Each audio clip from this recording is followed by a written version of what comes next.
Loving, loving Sai Ram, Sister Seema Dewan, the Sri Sathya Sai Global Council of Trinidad and Tobago lovingly welcomes you to the series Awake, Unite and Inspire. We are extremely blessed, fortunate and honored through Swami's grace and blessings to have you as our guest on this evening's program. So welcome. Sister Seema, when the request was made to do this interview on Awake, Unite and Inspire, Swami gave you not only the approval, but he also provided the date and time. Thank you so much, Brother Faiz. This is an absolute honor for me to be with you. Um, Everything that happens, I think, in each one's life happens with Swami's grace.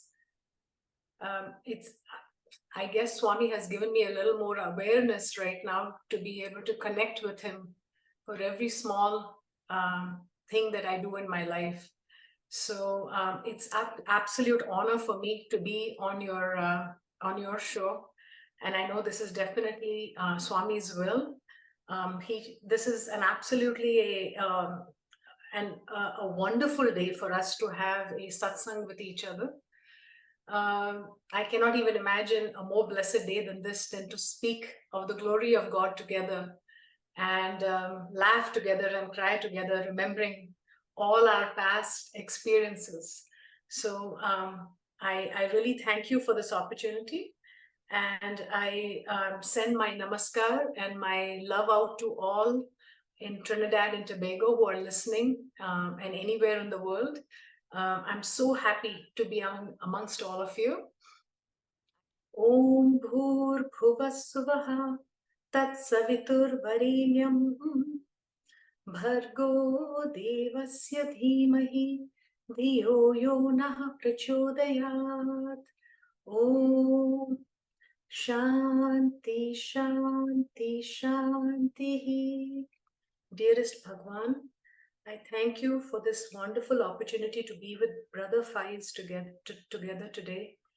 I really feel that honored by that your grace is with us, and that at every point of our conversation, your presence is going to be certain with us. Thank you, Bhagwan. I offer myself, my gratitude, and my heart at your holy lotus feet. It is so interesting, the WhatsApp comment that you sent me just before the interview. I wrote it down because I found it so powerful. When you said, once you love God, you become free. And then you realize his love for you and you become silent. Absolutely. Because the ego thinks that he loves God or she loves God, until in the journey you come in the middle of the journey and you say, what was that? What I was loving him with was a tiny little speck of his love for me. But when you start tasting that ocean of love that he is, there are no words anymore. You just enjoy it so much. It's beautiful. You just don't want to be even yourself. Whatever he is, you say, come start. It's like the fourth sentence of the Gayatri mantra. Swami had said, Om Bhur Bhuva Swaha, means that the supreme consciousness that is in every state of being. That Savitur Varenyam, that energy that is beautiful and radiant. Bhargo Devasya Dhimahi, let me contemplate and meditate on that energy, fill my heart with that energy. Dhiyo Yona Prachodayat, once my heart is filled with you, let me enter into you. Let me enter into that energy and let me be expansive just like you. So that's what happens when you are in the constant company of God. There is a wave of love, Brother Faiz, you feel constantly for no reason. Usually at a human level, when we love each other, we know the reason behind why we are loving each other. We say, thank you for this, thank you for the food you cook, thank you for this, what you did for me.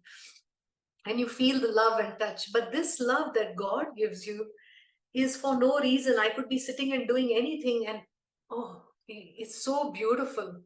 And it's hard sometimes because you will feel that love and you have to go back to your normal way of being at home, being a wife, being a mother, and you have to almost mask that and be in that role, but you're constantly feeling his presence and you say, oh, you've come, my God.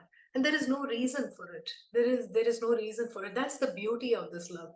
It has no reason, and it's so fulfilling. It's beyond any human love. It's beyond any human love. It takes you to a sense of being that is unexplainable in words to anyone else, even closest to you. I can't even tell my husband what I'm feeling inside, but he will come to know from the way I'm sitting or the way I'm being. He'll say, Swami's with you. I'll go ahead. I'll come back. He can just tell. I don't know how he can tell. I always tell him how he says there is a certain feeling and energy that comes inside where I know that I'm no more important to be sitting next to you.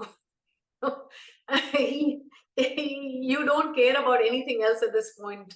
He has arrived. And so when God arrives in your life,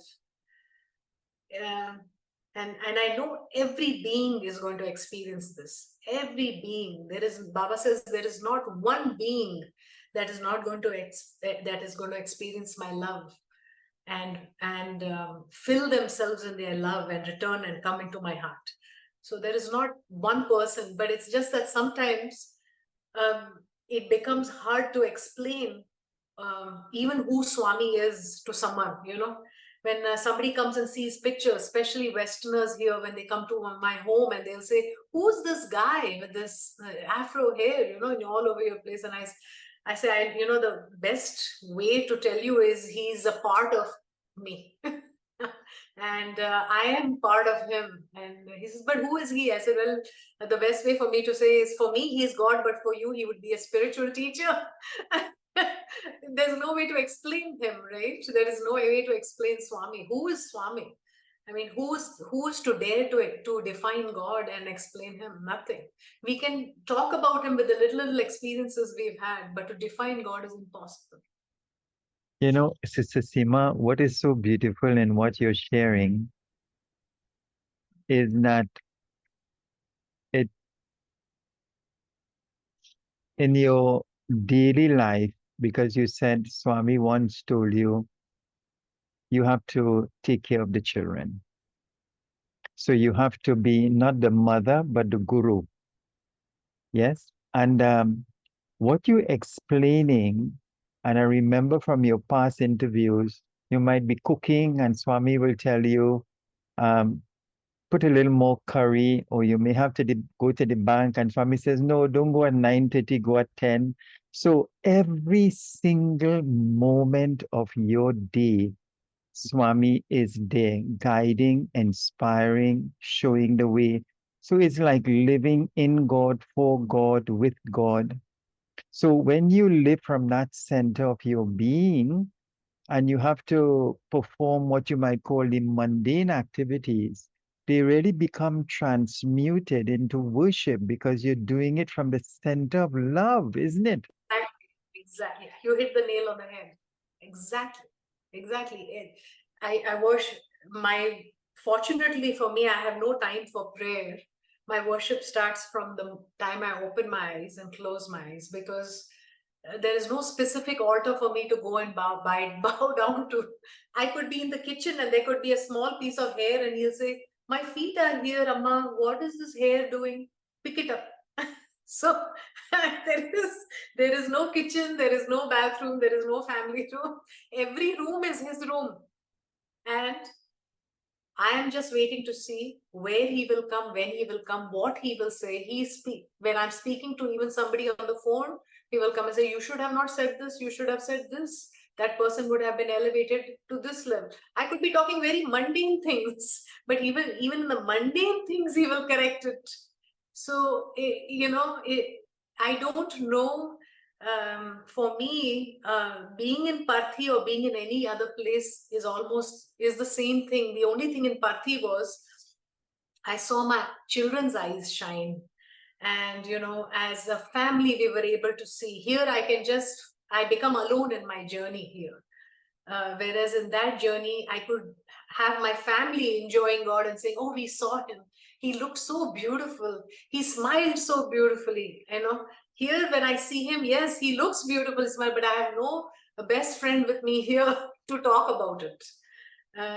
It's just like you feel filled. At the same time, you know that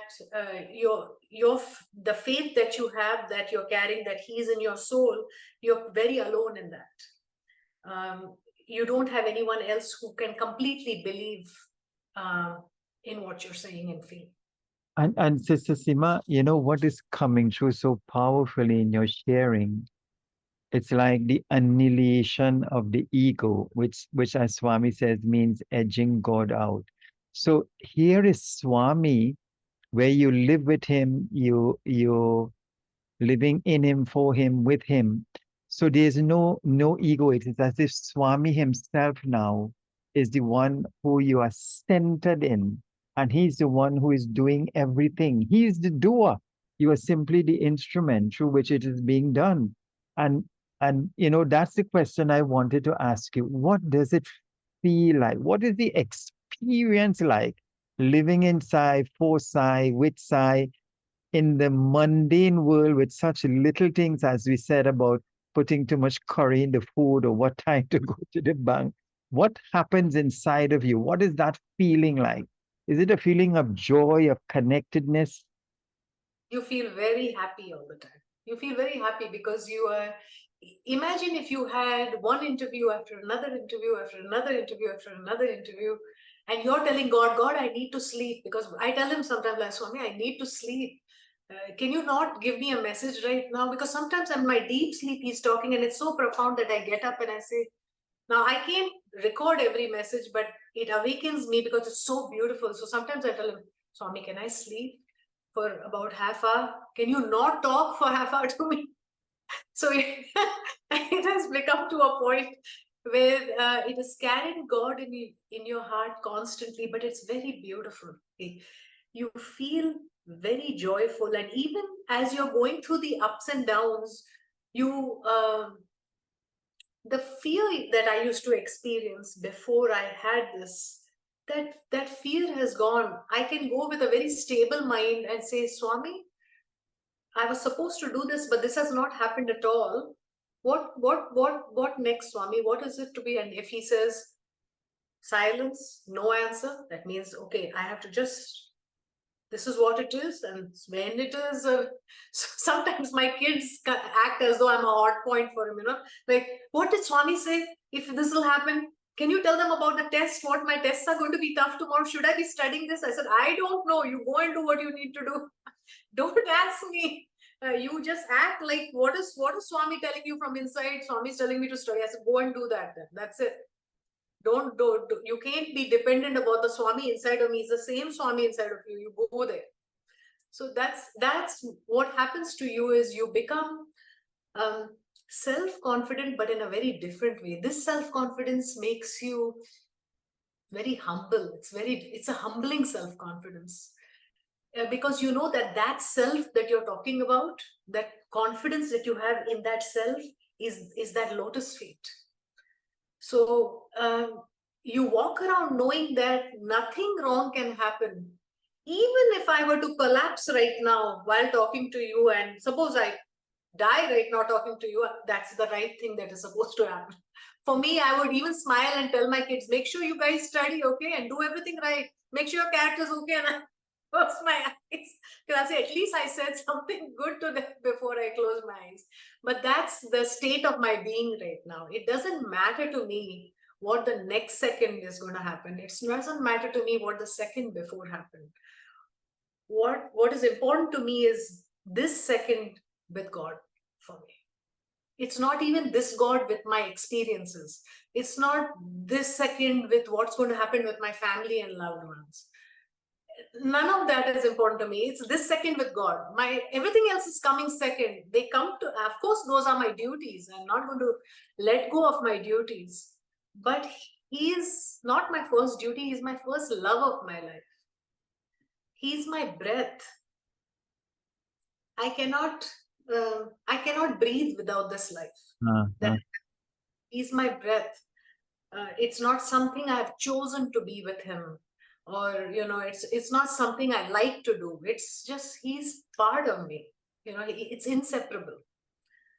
And as you said a little while ago, Sister Seema, about God being your best friend, because he once said, mother will leave you, father will leave you, husband will leave you, children will leave you, but God will never leave you. Make God your only and best friend.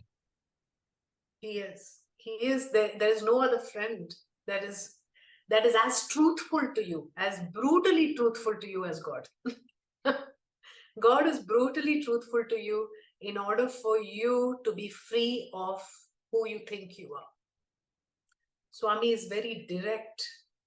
When the inside of you, the Swami inside of you and everyone, he's very direct. What we call conscience, he's even beyond the voice of the conscience.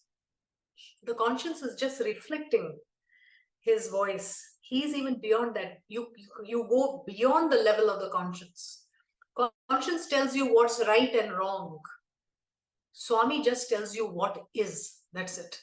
Even for him to split between right and wrong, to split between good and bad, I can't talk to him like that. I can't say, Swami, this person was being wrong to me. For Swami, there is no wrong. He says, why you didn't extend yourself more? How come the thought of wrong came inside of you? How come you thought he's doing or she's doing a wrong deed?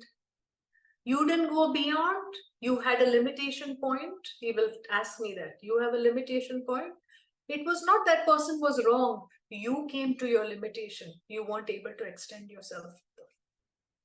So when you have God, it's even beyond your conscience. Your conscience has two. It's telling you, it's a higher intellect that's telling you between good and bad, right and wrong. But God is even beyond that, because God is love. So love has no differentiation, right?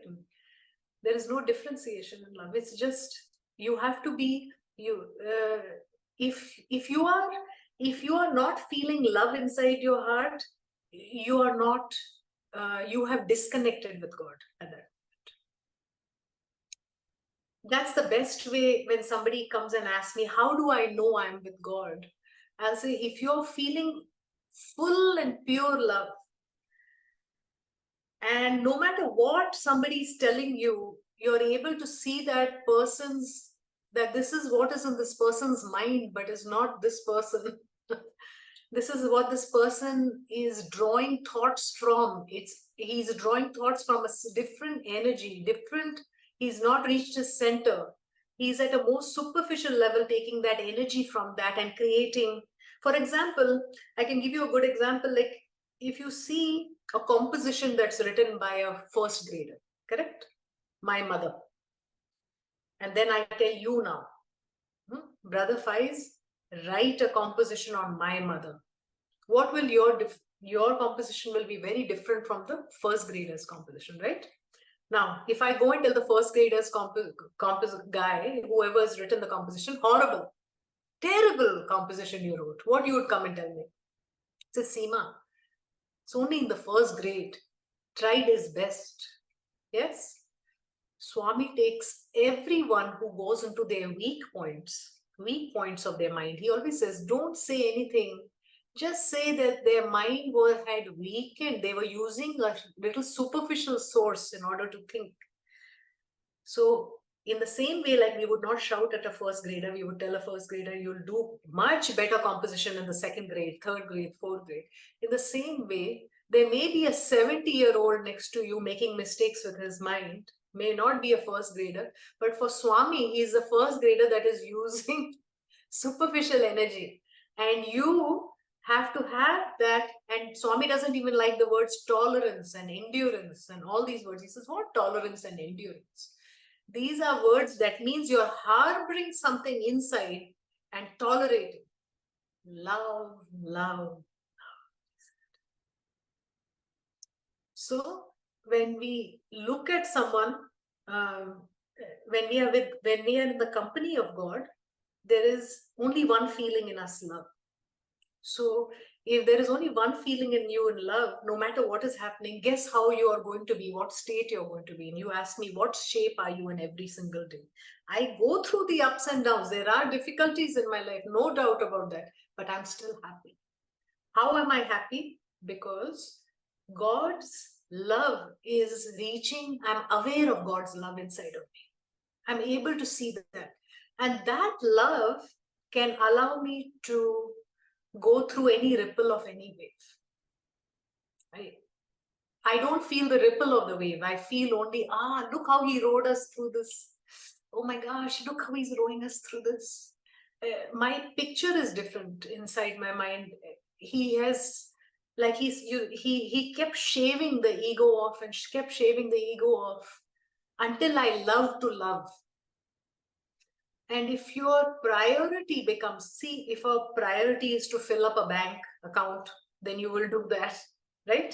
If your priority is for your children to get the best, then you will do that. But if your priority is to be aware of God's love, then the way you will be at every moment will be very different. And that has to be a priority in love. It cannot be a hobby or something you're standing on, that when I'm down, that's when I'll go to God. When I feel upset, that's when I'll sit in front of my altar. No. That has to be your every second. That has to, as much as priority you have to your own self, you have to have that priority for God's love, so much so that what you feel is your own self starts dwindling. It starts going. And you don't even care about what your mind thinks anymore. Sister Seema, this is so, so beautiful what you're sharing. And, you know, a little while ago, you were saying that sometimes you don't know what to say or how to respond. Like when I did the quote, there's nothing more to add. So you remain quiet and silent.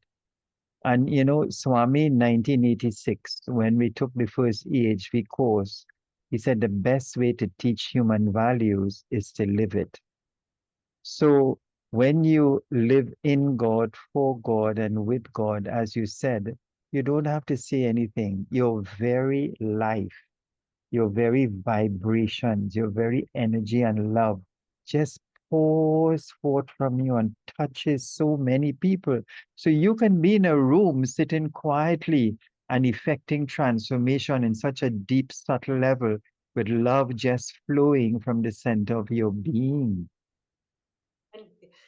And that's so beautiful, because that love, when it touches another life, you can see the change in the other person's eyes. Mm. And you start receiving it. Like, for example, I'm receiving your love from you right now. Swami is awakening inside of you very strongly. And while you're talking to me, my inside is choking because I'm feeling your love for God as you're talking to me. So that's what it is. This whole journey is all about that. We somehow block our love for small things that we forget and we think are so important to us.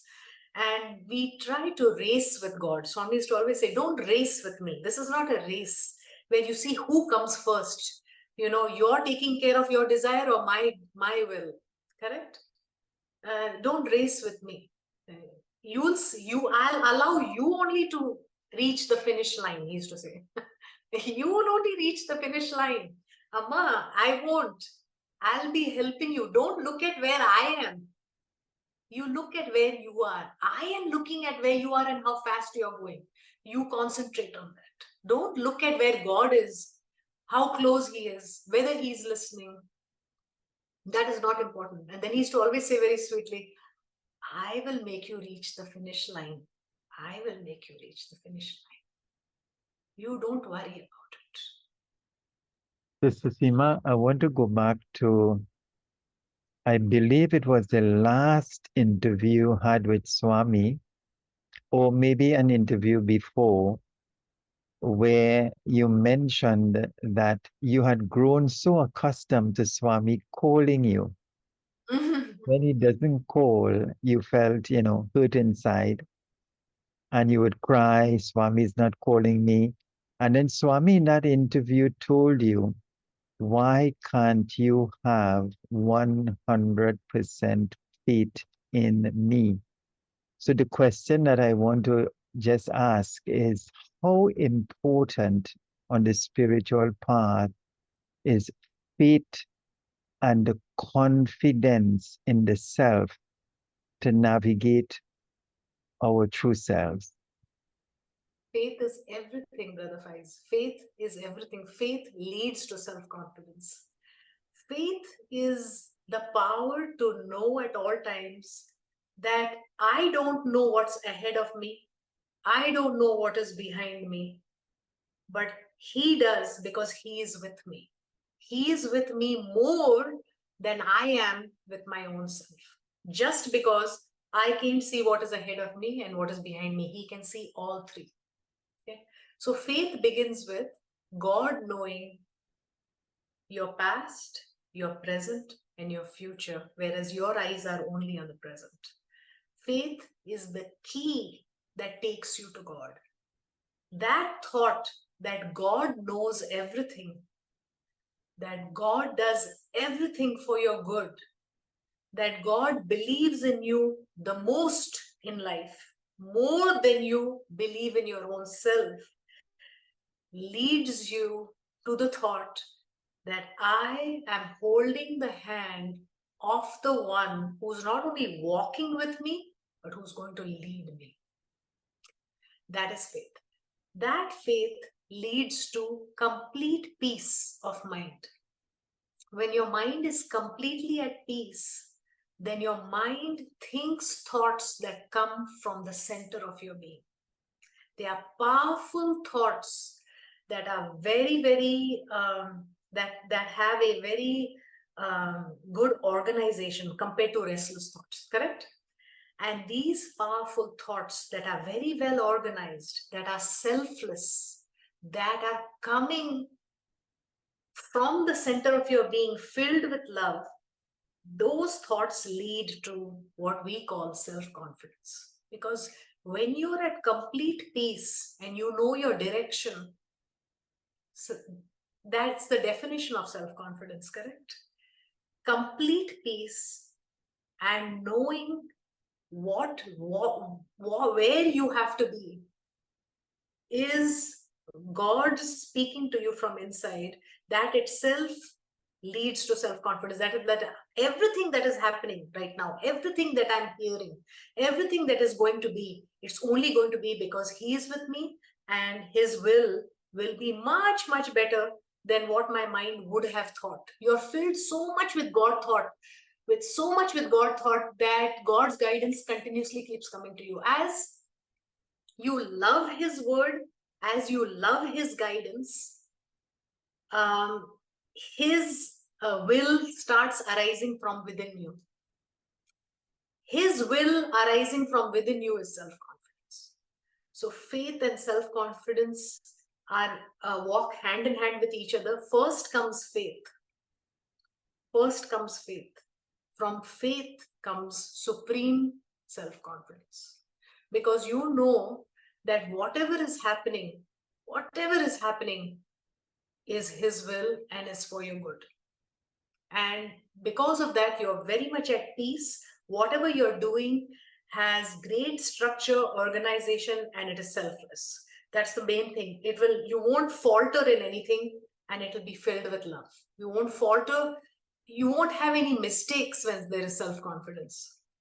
Because God, when God does things from inside, when he guides you from inside, it will be perfectly what is right, what you're supposed to do. What you're supposed to do is what he's going to tell you from inside. So first, Brother Faiz, comes faith. Second comes self-confidence. So, Sister Seema, very, very beautifully said. It was very interesting and at times very humorous when you speak about your husband, not, not coming from a background of Sai. And then you mentioned that he had asked you, is there anything that you need to tell me? Yes.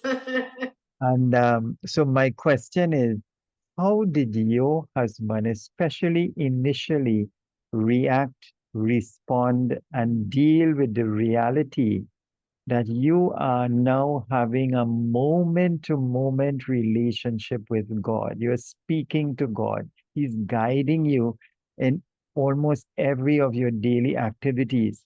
How did he manage that? How did he navigate? How did he deal with that situation? I think I was very blessed because Swami chose my husband for me. In fact, I was there in 1991 with Swami. I was unmarried that time, and it was Ugadi Day. And he came to me and he gave me a laddu, and he said, uh, "Come back with your husband." So um, I thought at that time maybe he doesn't know I'm not married. Swami, I'm not married. He said, I know.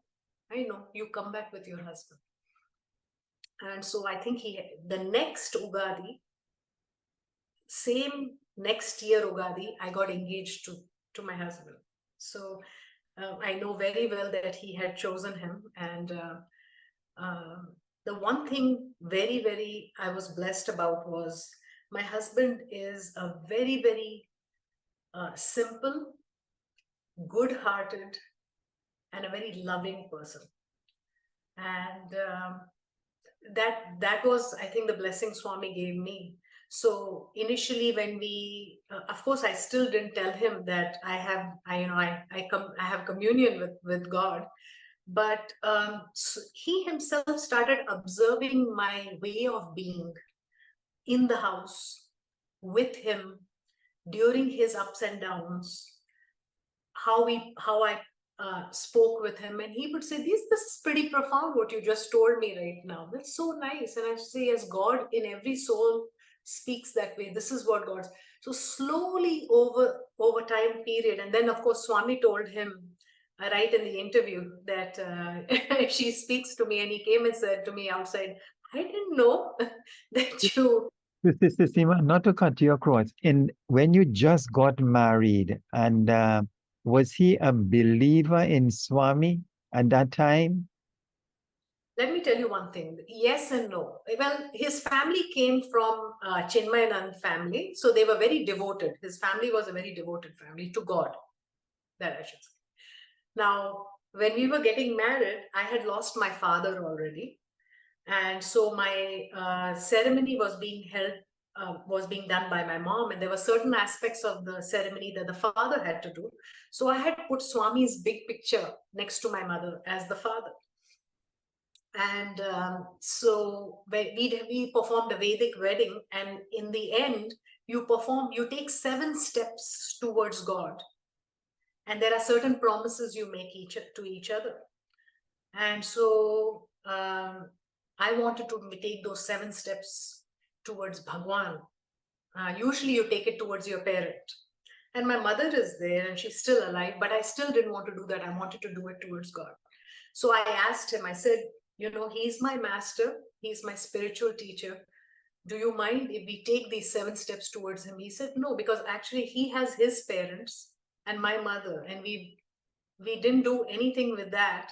And we both took all our oaths, all the 7 steps, walking towards him. And towards the end, I had vibhuti at the end, a little bit of vibhuti, which I gave him. And he said, what is this? And I said, this is holy ash that Swami gives, and I want you to eat this. And then I want our marriage to have the basis where we love each other, but we walk towards God. And he said, oh, that's fine with me. He said, because he had come from a very spiritual background also, but they had just had a different guru.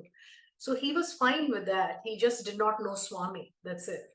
And when we went the first time to see Swami, he took me he said, let's go to India and let's have a good time. We'll go to Jaipur, Udaipur, all these places. And now Swami had called me that time and said, you come and take your son from me. He didn't say sons, but he said son. So I didn't know how to tell him that. So I said, can we go to my guru's place in Pati? He said, how long do you want to go? One day? And I said, no, I want to go at least 4 days. He said, 4 days? I have only 2 weeks, vacation, and 4 days will be too long. And can we do it like for one day? I said, no, I really have to go. He said, okay, let me think about it. And then he saw my face really sad and he said, okay, let's go. We'll go 4 days. So then I had to explain to him that the women sit on the one side, men sit on the separate side. And he said, what will I do then? Because he thought that it's a temple, you go together, you take namaskar and you come out. And I said, no, you'll have to go to the men's side. And he said, oh, okay. I think I guess I'll just sit in the room then, and you can go and take go and meet your guru and come back. But this is going to be very boring for me, this trip, because poor guy, he was like, my vacation is just going. So Swami did a wonderful thing for me in this trip. I am very particular with Swami and very open with Swami. So I told Swami, I said, look, Swami, I'm bringing my husband with me and he doesn't know you. And you are my father. I don't have a father. You have told me I'm your father. So you have to make sure that you treat him like a nice son-in-law over there, okay? And he should get nice respect and stuff, just like how a son-in-law should get in a father's house. So I told his picture over here like this, and I went. And we flew to Mumbai for some time, and then we were flying from Mumbai to Parthi. And the strangest thing happened. I got down at Parthi, and the Indian Airlines people came to me. Now this is, I've gone only once before it. Saira, madam, you have arrived. So I said, I was confused. He said, please come, there's a car for you. So all the people getting down were going in a bus, and there was a car outside. And I said, are you sure? Yes, please come, and all that. And they took me to the Indian Airlines office, and they made me sit there. They ordered thumbs up there for me, some food. And I had gone to Pathi before. So I was saying, what is happening over here? I said, are you mixed up with something? No, ma'am, you just sit, he said. I said, okay. So I sat down, and they went and got beds and cots for me. They put me up in a special room and everything. And then when I went to the room, I realized, I said, oh my gosh, I had prayed to him that, Swami, this is your son-in-law coming. Make sure you receive him. So he really did that whole episode for me. That was so funny. So when I went there, and I told my husband, I said, okay, I'm going to go for darshan now. And he said, okay, what is darshan and stuff? So I explained to him, and I went away for darshan. I said, you sit in the room and I'll come back in about 4 hours. When I came back, he was not there. So I wondered, I said, okay. So he came back, and on that day, I had got Pada Namaskar from Swami, right? So when he came back, I said, where did you go? He said, I went for darshan. I said, you went for darshan? Oh, that's very nice. He said, yeah, I wanted to see. But he didn't look at me, he said. Now, all of a sudden, he doesn't even know him. So he said, how was your darshan? I said, I was very good. I was able to touch his feet. He said, oh, so lucky. How did you get there? This happened every day. Every day I would get a Pad Namaskar in the morning and evening, and he was getting so upset because he was trying to now give letters to Swami. And it's like Swami had taken him under his fold completely by the end of this trip. So by the end of that trip, I was pregnant with Karan and Krishna, which were given to me by Swami. But by the end of that trip, my husband had also become a devotee of Swami. That's very, very interesting. Yeah, he was someone who didn't know Swami, and by the first day, he started writing letters and reaching out to him, feeling sad that he's not looking at him. And by the 4th day, he was like, he had taken him as a guru inside his heart. Sister Seema, what really stood out for me while listening to some of your interviews is the experience when you had the Toxima, hope I'm pronouncing it correctly. And Yes. Swami came to you and said, are you ready? Your work is finished. Yes. What it is that prompted you to say, Swami, but what about the children? And then he said, well, I will look after them. But you also said, Swami, no, I want to, I have these children, I want to take care of them. And then Baba told you, well, you have to be a guru first rather than a mother. And then you also have to, are you willing to accept that they are my children, come for a particular task? Can you share a little bit about what was happening inside of you when that conversation was happening? See, I had just become a mother. I had just been rescued by Bhagwan. No, before he came to me when I was still in toxemia, correct. He came at 11:10 that night. And holding these two in my arms for the first time was everything to me, you know. And when Swami said, "Are you ready to come?" I was afraid because I knew my husband didn't know so much about Swami, and I didn't know how these two would be brought up. And even though Swami said, "I'll take care of everything," I was not ready to leave this avatar yet that was in this form. And I also wanted the joy of teaching the children about this avatar and then going with them and experiencing the avatar. So I think I was not ready. And so I told him, I said, "Swami, I don't want, I'm not ready yet." And then he said, "But then you will have to be a guru to them. Are you ready for that?" It's a very difficult job. I said, "Yes, Swami, I will do it." So it was a tough job. It still continues to be a tough job. I still guide them. I'm still their best friend, but I still guide them constantly. I never, Swami had told me in one of the interviews, teach them truth. Never stray from the truth when you're with them. They will learn it. So I can't stray from the truth. If I stray even slightly, they're going to mimic me. So I'm very particular about that. If I do have a weak moment, even slightly, I tell them, I said, I shouldn't have said this, or I shouldn't have thought this at that point. And so I keep them awake and aware in Swami. And I think in today's world where there is so many ups and downs, I'm so happy that Swami came to all our lives. Because imagine if we didn't have this right thinking and this feeling of love and living in the world of today's world, it would have been so tough, especially for the children who are going to school and college and hearing everything and anything, right? So having Swami as their background constantly, they are able to walk this life with strength.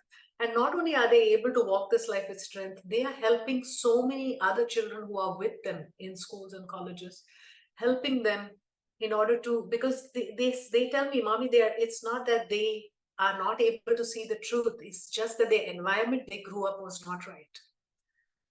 So when they bring Swami's teachings forth to them, they ask them, "How is your life like that? How do you speak like that? How do you think like that?"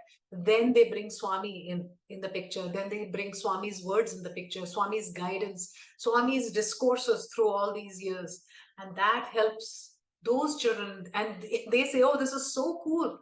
How did you do this?" I mean, wow, can we? There are some children, like one child, um, my son was with, who had an addiction to alcohol, and is giving up alcohol addiction right now, just seeing the lifestyle of one of my sons. So it's nice to see that. It's nice to see that children are not in the wrong path. They just have not had the background. That's all. And once they get the background, they're eager to walk ahead. Uh, and Sister Seema, this is so amazing because Swami has spoken so much about the role of young adults in his mission. In fact, he has said 75% of his time was spent with the young ones because the older ones are already bent. It's difficult to change them. But what is amazing here in what you've shared is that sometimes, as you said, if we do not have a solid spiritual foundation, especially from the home, we can easily become victims of the society through bad friendship, movies, internet, etc., and lose our perspective and purpose in life.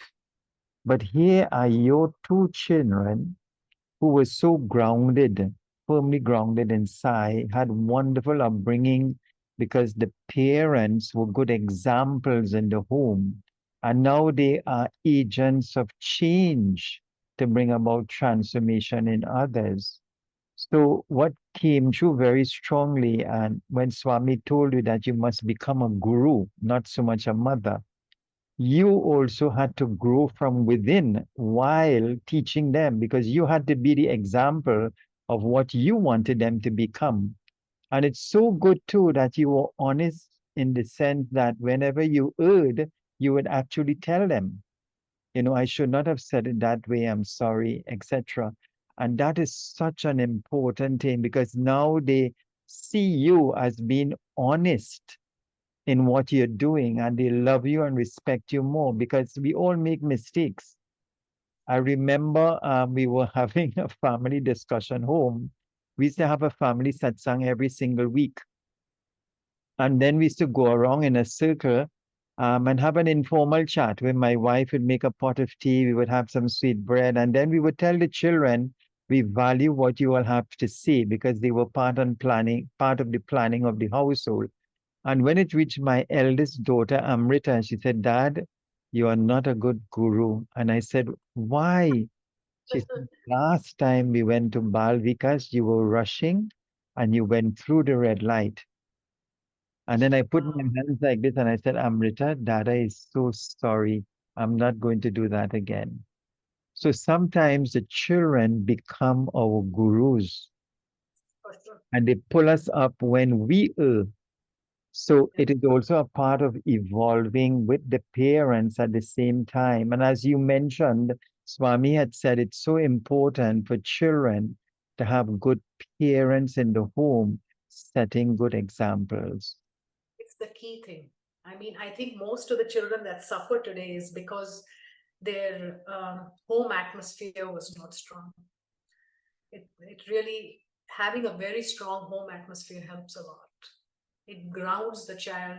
It makes the child understand a parent's duty. They themselves will be good parents one day looking at that. They understand what responsibility is. They understand what helping is in a home. It makes a very big difference. So, Seema, I want to go back a little bit to the children. And it seems that your first two children, and you mentioned in one interview, you were holding a telephone number, and Swami asked you to take Pad Namaskar. And then you had twins, and one came out right-handed, one came out left-handed. But it seemed to have been what we may call an immaculate conception. Can you It share is. a little bit about that experience? Well, when Swami, that was the time when Swami told me, come and take your son with me and from me. And he came to me in a dream. And he had told me, I will give it to you on 26th of June. I will give you the child. He even told me, he said, wear a white sari with a red border. And so I did all of that. And I got row 19 or 20 on that day. Would you believe it? So I was sitting right at the back row, and Swami passed and nothing happened. And so now it was evening darshan, and I said, should I wear that sari? Okay, I'll just do it. Maybe. And there you go. I again had row 20. I was sitting at the back. Nothing happened. And Swami took people for interview, and they were getting ready for bhajans. And then all of a sudden, a lady in the front row who used to take care of the Punjabi canteen, I didn't know. I was just sitting at the back there, and she said, and I was so much at the back that I was looking back, and she was saying, "Come, come." So I said, me? She said, yes. So I stood over people. I thought she needed something. I said, yes, auntie, what can I do for you? She said, sit in my seat here. You will get a good darshan of Swami. He's going to pass that way on the way back, and you'll get very good darshan. I said, are you sure, auntie? She said, yes, I'm going to the canteen. You come and sit. And I didn't know her. I had no idea who she was, but you see, it's Swami's will. So I went and sat down there, and Swami all of a sudden, Swami came out from the middle of the temple. And all of a sudden there was a VIP there who had got up and gone because she thought now Swami is going to pass from the other side, so he won't come. She came running. I'm sitting next to a volunteer and I'm sitting with my eyes closed, and she said, "Hey, get up. You're supposed to sit at the back there. Go." And the volunteer said, "Hey, get up and go." And for some reason, Swami told me from inside, "Don't move." So now how do I tell a volunteer don't move, right? And there's bhajans going on. So I closed my eyes and started doing Om Namah Shivaya, Om Namah Shivaya. And these people are shaking me and telling me, "Get up, get up." And Swami comes out of the veranda. And now this lady who's crawling to sit in my seat, she had to go and run and sit somewhere else because now Swami has come out. And Swami used to not come out like that. He came out at 6:20 in the middle of the bhajans and started taking letters and everything from everybody at 6:20 in the evening. And I don't know all of this. This was told to me later. I was in such shock that I closed my eyes through the entire thing. I didn't know Swami had come out. I didn't know anything. I was just doing Om Namah Shivaya, Om Namah Shivaya, Om Namah Shivaya. And he has come and stood in front of me. And I had this chit in my hand, and I was like this praying because chit was in my hand, one arm closed, like that, fist closed, and I'm doing Om Namah Shivaya. And suddenly the volunteer does this way to me, and I'm thinking she's telling me to get up, so I'm not opening my eyes. And then it was a big jerk, and I opened my eyes, and there were the feet, the holy feet in front of me. And I look up, and he has tilted his head, and he is smiling from ear to ear. And my hands were shaking like this. I couldn't believe now that he's come so close. And now what do I do? So he says, when the bhajans are going on, he says, "Take Pada Namaskar." So with my left hand, my right hand was still in fist, I took one Pada Namaskar like this. And I'm looking at him, and then he says, "Take one more." I don't know why I did this. I took the chit from one hand to the other hand because now I want to take the other foot. I took the other foot, Namaskar. And when he said take one more, of course I didn't think he was talking about child. I really thought he was saying take the Pada Namaskar. But after that we left, and this is a beautiful story also. I don't know if we have time. Do we have time? Yes, please go ahead. Okay. So my husband and I leave, and we go to Madurai temple, and we are supposed to go to Kodaikanal through Madurai. And my husband didn't want to climb the ghats of Kodaikanal in the evening time. We reached at 6 in the evening, and I wanted to go to the Madurai temple. So I told him, I said, "Can we go to the temple?" Because Swami had told me, "Go to the temple."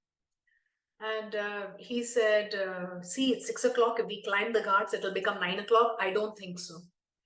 So then I started praying to Swami. I said, "Swami, please somehow tell him that I have to go." So he looked at me and he said, "You want to go to the temple? Okay, but only 5 minutes," he told me.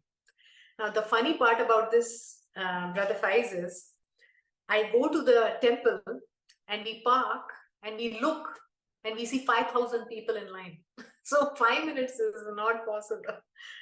So my husband said, "Oh my gosh, look at the lineup. This is 5,000 people waiting here."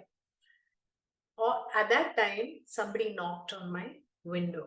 This old man, gray color beard. I opened the window. He said, Amma के पास जाना है, 5 minutes में लेकर जाएगा. In 5 minutes, I will take you. You want to go to mother? I'll take you in 5 minutes. Now see the conversation between me and my husband and his talking. So I told my husband, should I go? Should I go quickly? Maybe he'll take me. My husband said, "Go. I'll sit here."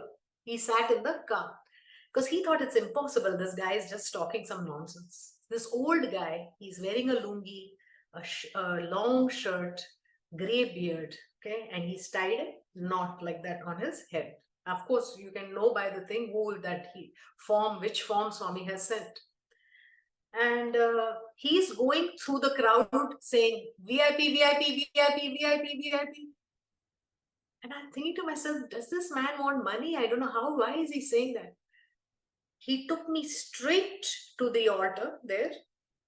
he told the priest, VIP, take her inside the altar. Andar lekar jao. So I go inside.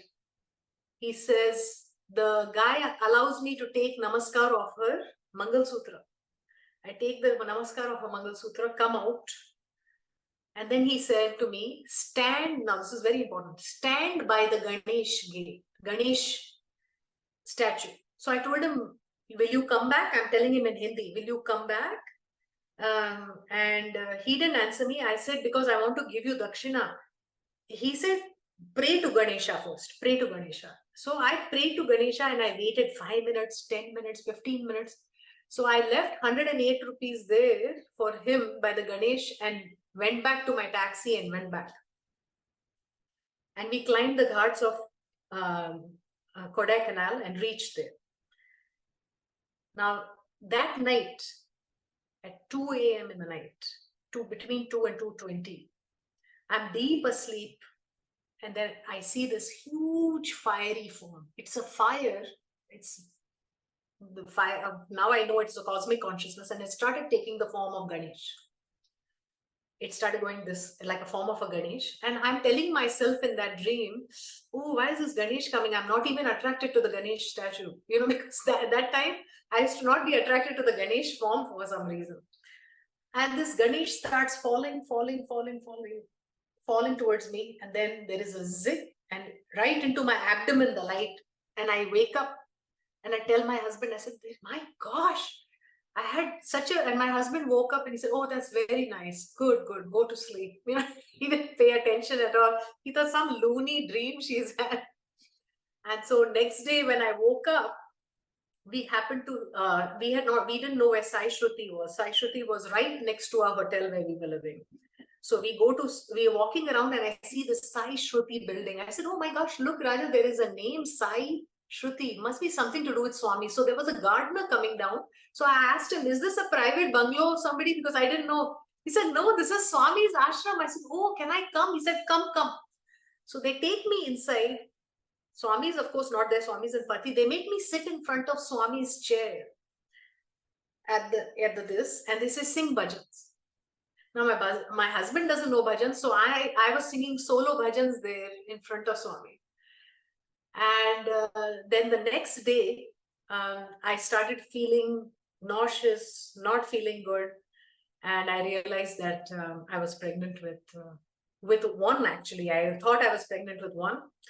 And then that was another thing also that happened to us, is that we came to know that we were having twins on Ishwaramma Day. Because in April, when they were doing my blood results, they came and told me that the blood results everything is double the amount. It's not looking right. So it looks like you may have a child that has a Down syndrome.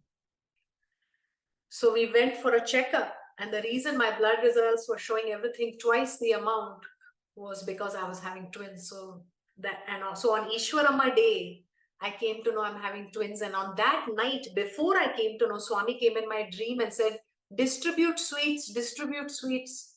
So I said, Swami, can I keep one sweet? He said, no, distribute them. And in my culture, the father gives out sweets when somebody is pregnant. And so he did that even before I came to know that I was pregnant with twins. So that's in short, the story. My God, that is amazing. Divine intervention and orchestration. Wow. So the Sri Sathya Sai Global Council of Trinidad and Tobago wishes to express gratitude and appreciation to you, Sister Seema Dewan, for taking the time to share your personal journey, your love, and exhorting the glories and the love and the magnificence of this wonderful avatar through your experiences with him. May Bhagwan Sri Sathya Sai Baba continue to bless and guide you, and may you continue to be the loving instrument that you are as his mission unfolds. Jai Sai Ram. Thank you so much.